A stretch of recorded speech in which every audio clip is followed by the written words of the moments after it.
Baik, terima kasih TI dengan kesempatannya membagikan tentang 5 keputusan penting dalam hidup bisa membuat masa depan kita itu berpotensi lebih baik. Dari waktu kita mempelajari tentang pertumbuhan pribadi, tidak lepas dari apa yang namanya keputusan. Jadi ada dua sisi ya, keputusan dan pelaksanaan keputusan. Ini quote yang pertama yang penting untuk kita sadari, semua yang sehat itu pasti mengalami pertumbuhan setiap hari.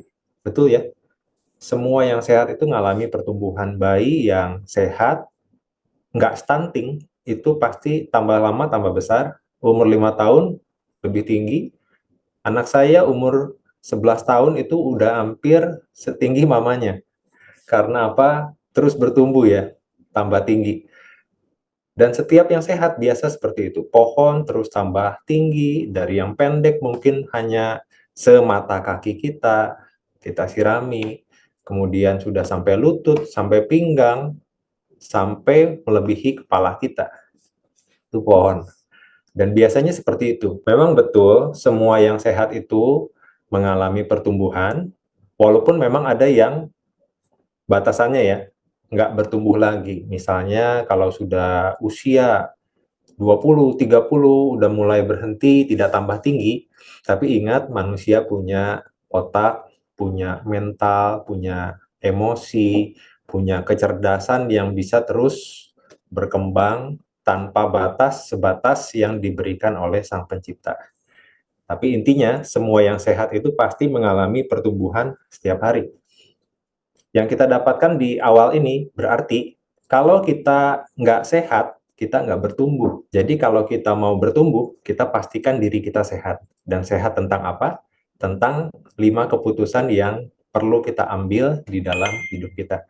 Ada banyak keputusan yang bisa kita ambil dalam hidup kita, tapi mungkin 5 ini akan mewakili dari keputusan-keputusan yang lain. Sebelum masuk ke 5 keputusan itu, nah di hadapan Bapak Ibu Saudara ini ada 4 di sebelah kiri dan 4 di sebelah kanan, pernyataan-pernyataan yang mana nih yang mau Bapak Ibu pilih. Betul, kita pengen sebelah kiri karena apa? Lebih positif ya. Nah, yang sebelah kiri mungkin kita bisa tebak itu apa. Yang sebelah kiri itu hasil dari perencanaan. Kalau yang sebelah kanan itu adalah perbaikan-perbaikan dari perencanaan yang gagal. Pak Sanusi nggak apa-apa kalau seandainya nggak bisa buka kamera, ya. Yang sebelah kiri itu orang bisa sebut itu yang proaktif, yang sebelah kanan itu yang reaktif.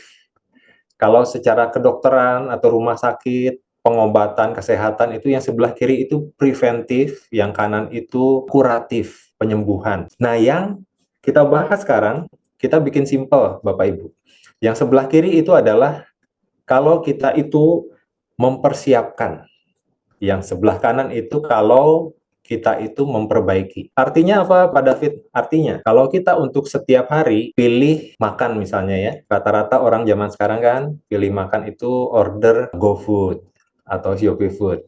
Betul ya? Kalau order itu pasti pilih-pilih yang bintangnya banyak nih, yang reviewnya makanannya enak, harganya bersahabat. Nah, untuk makanan kita pilih-pilih. Ngomong-ngomong soal mudik lebaran kemarin, liburan, pasti pilih-pilih juga ya. Kalau nggak di rumah, nggak pergi ke keluarga, pergi ke tempat liburan kemana nih? Ke Pangandaran, ke Jakarta, ke Lembang, atau ke Bali, kemana? Kita pasti pilih-pilih. Jadi ada perencanaan dulu. Kita nggak sembarangan pergi. Waktu bangun rumah, kita bikin blueprintnya dulu. Baru kemudian bangun rumahnya. Yang kita biasa lakukan itu ya, persiapan. Karena apa? Kalau kita bangun rumah, nggak pakai gambar dulu, langsung pasang pondasi, langsung pasang bata, semen, tumpuk-tumpuk, bikin. Nanti pasti ada kurang ini, kurang itu. Seperti teman saya itu punya rumah, rumahnya cukup mewah, dan dia menyesal kenapa? Karena dapurnya itu terlalu kecil.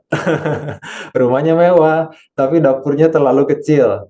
Karena apa? Perencanaan yang kurang baik. Nah, itu untuk kegiatan yang sehari-hari. Untuk masa depan kita yang jauh lebih berharga, kita itu perlu mempersiapkan loh, Bapak Ibu. Persiapannya apa? Pada hari ini kita putuskan.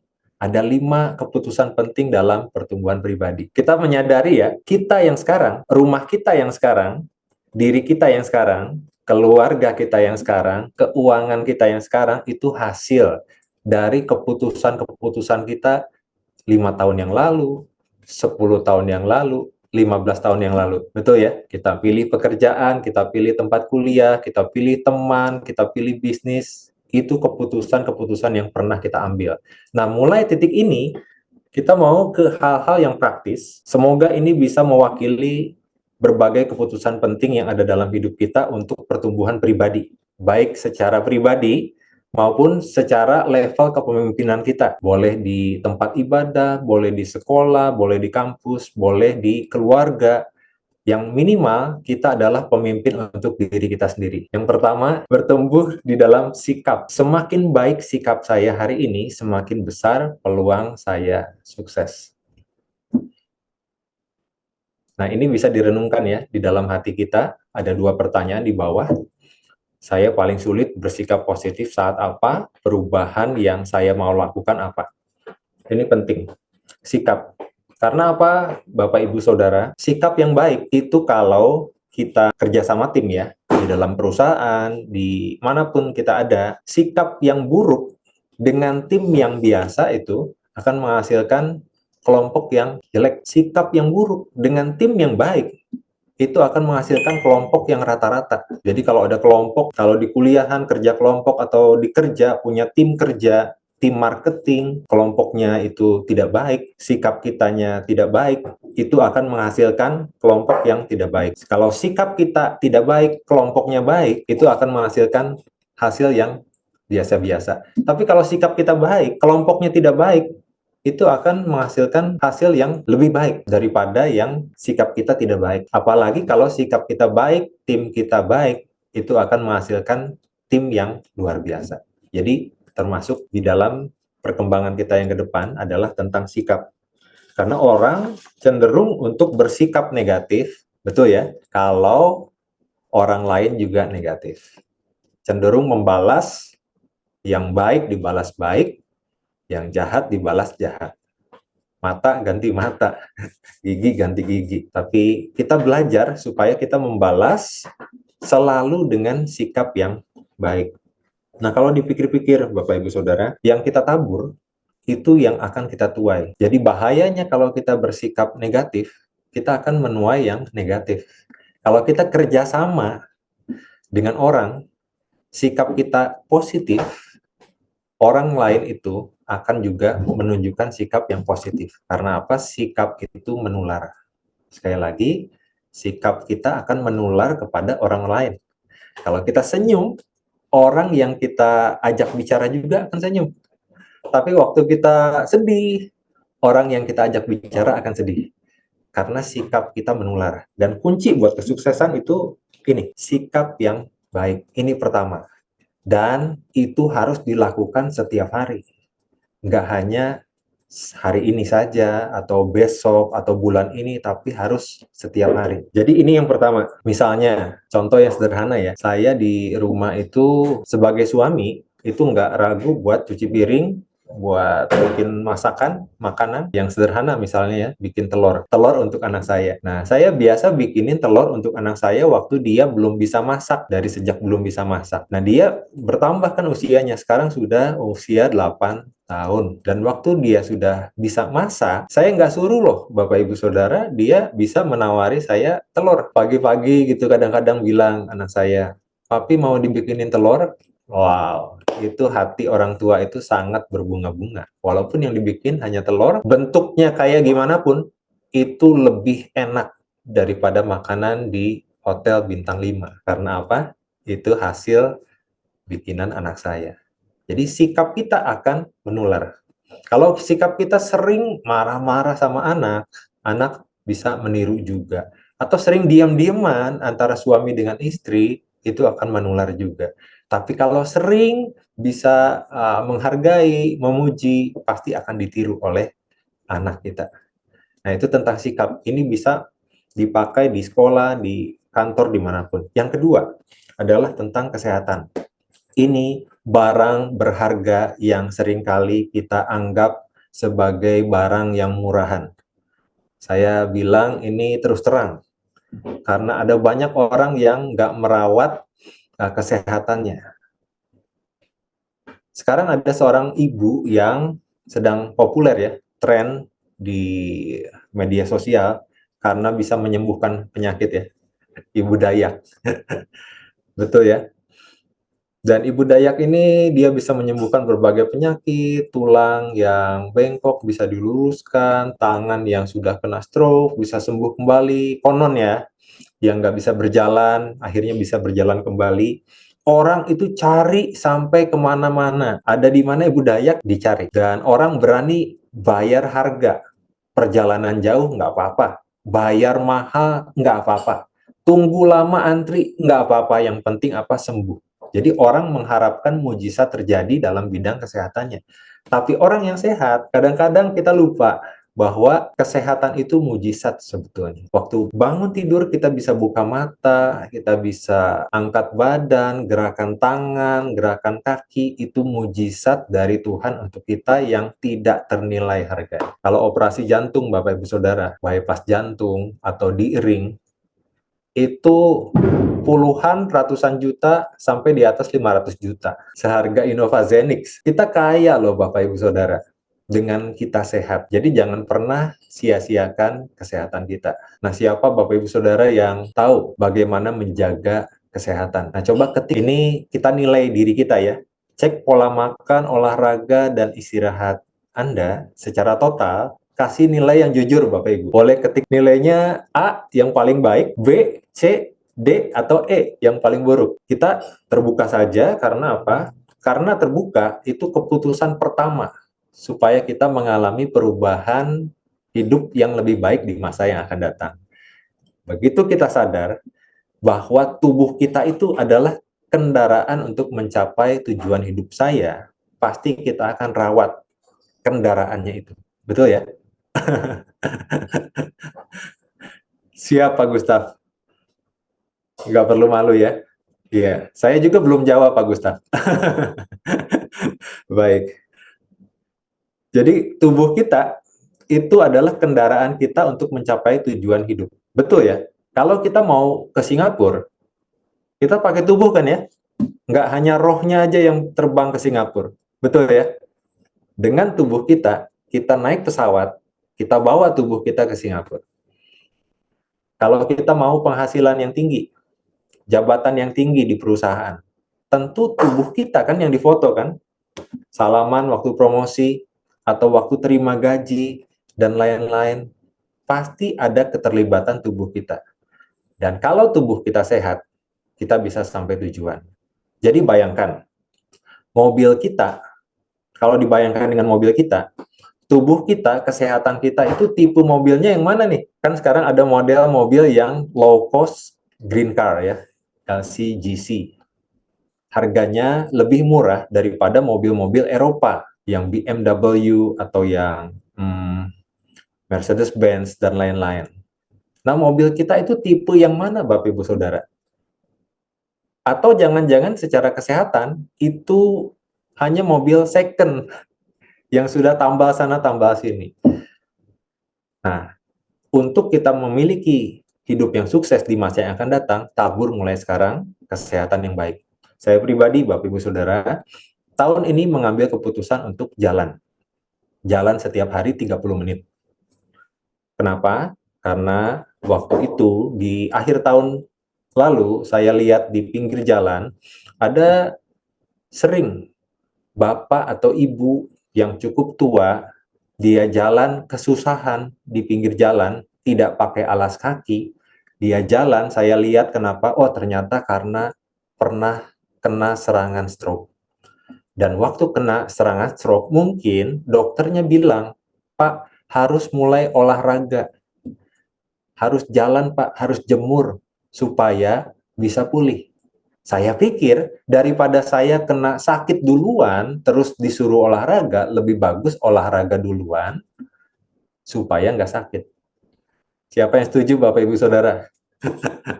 Jadi lebih baik itu ya, lebih baik kita mempersiapkan diri daripada memperbaiki diri nantinya. Lebih bagus persiapan dulu, supaya kita sehat. Makan sehat, olahraga teratur, istirahat cukup. Baik, itu yang kedua. Yang ketiga, semoga jadi berkat, ini yang keluarga. keluarga dibandingkan kesehatan, menurut Bapak Ibu lebih berharga keluarga atau kesehatan? Kalau boleh digambarkan, keluarga ini seperti bola kristal, bukan bola basket. Kalau bola basket, kita sering dribble ya.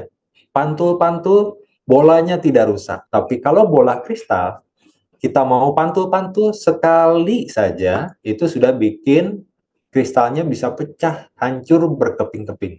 Betul ya?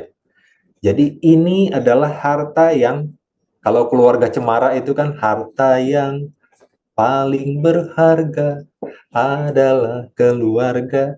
Itu betul, itu amin. Saya mengaminkan ya, keluarga itu harta yang paling berharga. Karena saya melihat sepanjang dari pelayanan yang saya lakukan, banyak keluarga yang bisnisnya hancur karena keluarganya hancur. Ada seorang bapak yang datang sama saya, malam-malam datang, lalu ngobrol sama saya. Dia bilang, Pak David, istri saya nggak pulang, anak-anak ditinggalin. Wah, dia nangis-nangis. Saya nggak tahu harus ngapain, Pak David. Tebak, Bapak Ibu Saudara. Kira-kira penyebabnya apa? Ternyata karena sang suami itu gila kerja. Sang suami pikir, saya kerja cari uang, kasih uangnya ke istri, kasih uangnya ke anak-anak untuk biaya pendidikan itu cukup. Tapi ternyata itu nggak cukup, Bapak Ibu Saudara. Keluarga kita perlu waktu kita, perlu kehadiran kita sebagai seorang suami, sebagai seorang istri, sebagai seorang anak, sebagai orang tua, perlu kehadiran kita, dan yang terbesar yang kita bisa beri selain uang adalah waktu kita, kebersamaan. Saudara setuju ya? Jadi kesuksesan, kalau mengorbankan keluarga itu sebetulnya bukan kesuksesan. Sesungguhnya kesuksesan kalau mengorbankan keluarga itu adalah suatu kegagalan. Kita nggak mau banyak ngomong di dalam hal ini, Bapak Ibu Saudara. Coba di bawah situ, di layar, ini tantangan buat Bapak Ibu Saudara. Coba WA ya, atau telepon ke orang terdekat saudara, keluarga nih, di rumah. Bisa suami, bisa istri, bisa orang tua, bisa anak. Bilang, I love you, aku sayang kamu, aku sayang ibu, aku sayang bapak, aku sayang kamu anakku. Sebut namanya ya.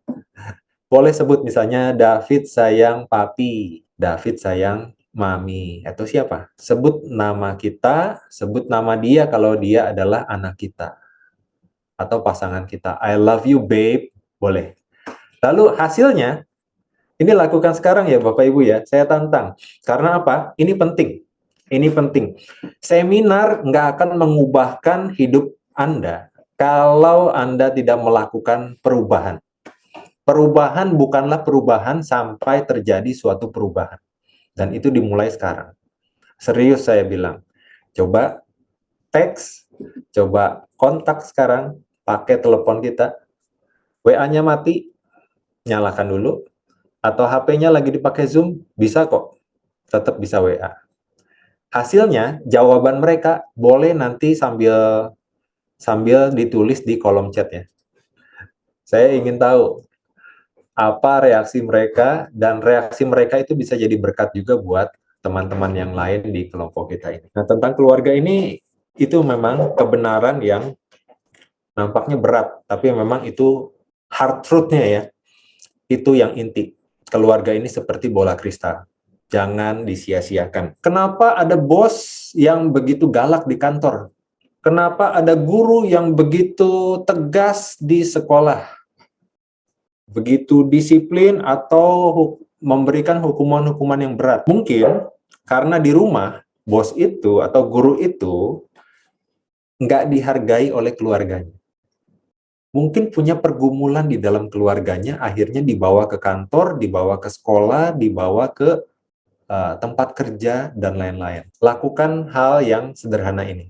Kalau nggak biasa, ya saya sharing pengalaman pribadi ya. Papa saya nggak suka bilang, aku sayang kamu, anakku. Nggak. Tapi keputusan itu bukan di tangan papa untuk saya berubah. Betul nggak?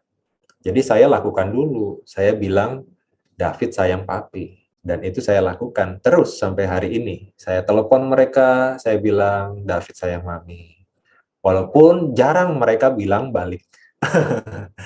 Tapi yang pasti, waktu saya melakukannya, saya berbuat baik sama mereka, dan hasilnya juga positif. Keluarga kita adalah orang-orang yang akan paling mendukung kita, paling mengasihi kita, paling mengharapkan kita sukses. Kalau kita isi tabungan kasihnya kepada mereka. Apapun jawabannya ya. Mungkin ada yang waktu dibilang, I love you, Mom, terus mamanya bilang, ini pernah ya kejadian ya, dijawabnya apa? Kesambet apa lu? Sampai ngomong gitu. Nggak apa-apa, karena nggak biasa. Tapi biasakan. Jadi keluarga itu punya namanya tabungan kasih, Bapak Ibu Saudara. Kita nggak bisa banyak bicara tentang dalam-dalamnya keluarga ya, karena waktu kita terbatas, tapi yang pasti keluarga itu punya tabungan kasih. Artinya apa? Kalau kita transfer uang, rekening keluarga kita, istri kita, suami kita, anak kita bisa penuh kalau kita transfer uang. Nah, kalau namanya tabungan kasih, itu bisa penuh kalau kita transfer kasih. Jadi itu yang perlu kita transfer, kasih. Lewat kata-kata yang baik, sikap yang baik, pandangan mata yang baik, lewat senyum, menghargai pasangan kita, apapun yang kita bisa lakukan. Yang keempat, keuangan. Ini tidak bisa dilepaskan dari hidup kita ya, betul ya. Kalau kita mau sukses di masa yang akan datang, salah satu yang terpenting juga setelah keluarga adalah kesehatan, setelah sikap kita, itu adalah keuangan. Kenapa keuangan, Pak David? Betul, karena kita nggak bisa beli nasi uduk dengan doa. Betul ya? Ada yang bisa beli ini, hoka-hoka bento, lalu bilang sama Mbak di kasir itu, Mbak, saya pesan paket A ya, bayar pakai doa. Nggak bisa. Harus pakai uang.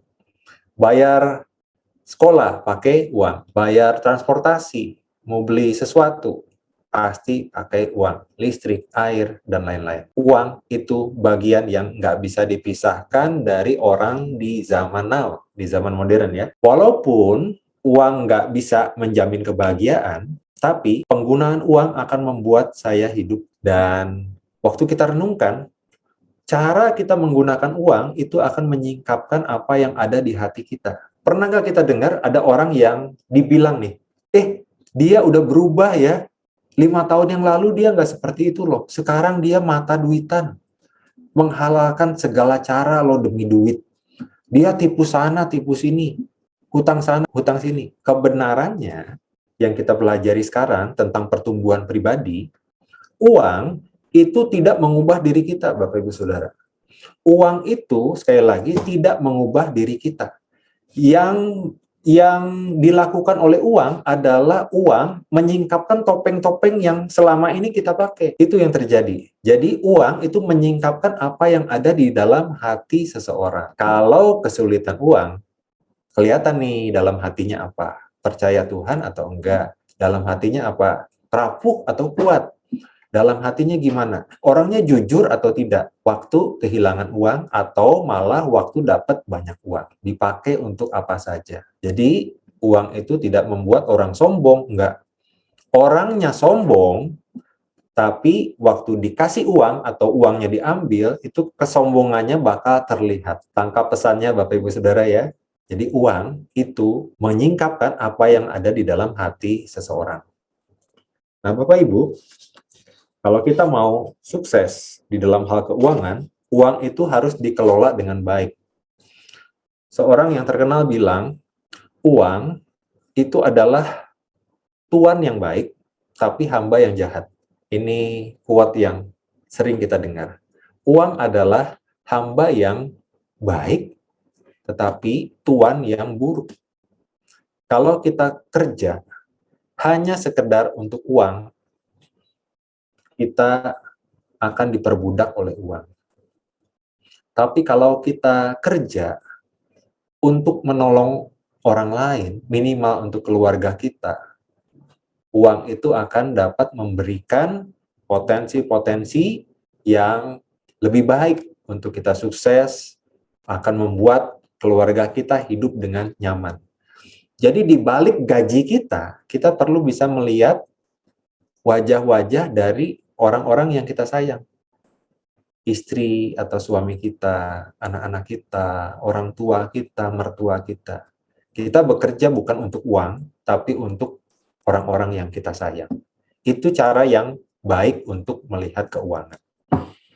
Dan kalau Bapak Ibu Saudara, dari poin 1 sampai 4, dari awal ini, ada pertanyaan-pertanyaan, boleh langsung ditulis di kolom chat, nanti kita akan sama-sama bahas. Dan kalau misalnya Bapak Ibu Saudara ingin yang praktis-praktis, misalnya tentang uang, ada beberapa hal yang praktis yang bisa saya bagikan. Misalnya, uang itu kan tadi tidak menjamin kebahagiaan. Lalu, hutang itu pasti membuat kita tidak senang. Pasti.